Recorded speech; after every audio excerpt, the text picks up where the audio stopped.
என்னடா இது? கண்ணு கலங்கி போய் இப்படி உட்கார்ந்திருக்க. எந்த பயலுக்காக நீ வருத்தப்பட்டு நிக்கிற?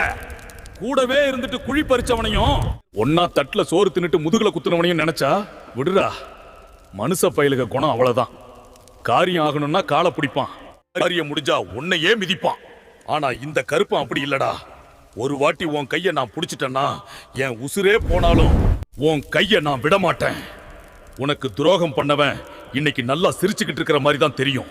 ஆனா அவன் இழிவுக்கான கணக்க நான் எப்பவோ எழுதி முடிச்சிட்டேன். என் அருவா சும்மா வீசாதுடா. நீ சிந்தின ஒவ்வொரு சொட்டு கண்ணீருக்கும் அவன் வட்டியும் முதலுமா. பதில் சொல்ல வேண்டிய காலம் வந்துடுச்சு. உன் வீட்டு மேல வீசுற எவன் கெட்ட பார்வையும் உன் வாசல் தாண்டாது. அது என் அருவா மேல பட்டு தெரிச்சு போகும். எவன் என்ன தந்திரம் பண்ணினாலும் இந்த கருப்பன் காவல் இருக்கிற வரைக்கும் ஒரு பயலும் உன்னை தீண்ட முடியாது. நம்பிக்கையை மட்டும் விட்டுறாத. மத்தத கருப்பன் நான் பாத்துக்கிறேன். நெஞ்ச நிமிர்த்தி நட. உனக்கு முன்னாடி நான் வேலியா நிப்பேன்.